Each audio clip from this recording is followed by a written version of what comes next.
আমার সত্যি জানতে ইচ্ছে করছে আজকে যে আজকে আপনি এই ঘটনার পরে কি বলবেন? কোন অধিকারে ভারত নিজের জমিতে সে কাঁটাতার দিচ্ছে, নাকি বেড়া দেবে, না পাঁচিল তুলবে, সে নিজের জমিতে দিচ্ছে, সেখানে বাংলাদেশের বর্ডার গার্ড তারা এসে বাধা দিতে এসেছিল কেন? মানে কিসের উস্কানি এটা? পায়ে পা দিয়ে ঝগড়া করার উস্কানি? একটা যুদ্ধ করানোর জন্য একটা সুরসুরি দেওয়া। ভারত তো যুদ্ধ করতে চাইছে না, কোনোভাবে কোনো পদক্ষেপ নিচ্ছে না। এটা কি ধরনের ব্যবহার হলো? এটা কি ধরনের পদক্ষেপ? কি বলবেন আপনি এটাকে?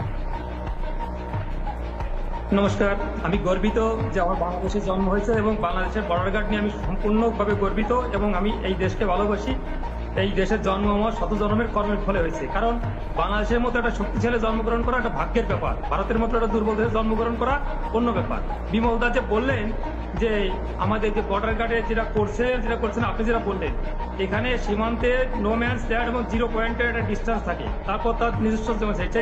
নো ম্যান্স ল্যান্ডে 0 পয়েন্টে আপনারা বেড়া দিতে পারবেন না। 2 তারিখ যখন বেড়া শুরু করেন তখন আমাদের বর্ডার গার্ডের মানে আপত্তিতে আপনারা যে বেড়া বন্ধ করছেন তখন ছিল 0 পয়েন্টে। আপনারা আজকে বেড়া শুরু করছেন, দীর্ঘদিতে কাজ চলছে, কিন্তু সেটা 0 পয়েন্ট থেকে আপনাদের সীমানায় করছে। আপনাদের সীমানায় বেড়া দেবেন না, পুকুর কাটবেন না, গাছ লাগাবেন, এতে বাংলাদেশে কিছু আসা যায় না। আর বাংলাদেশ নিয়ে আমি যেভাবে বললেন দুর্বল, সরিষা খেতে ট্যাঙ্ক দিয়ে করে, একবারও বলবেন না।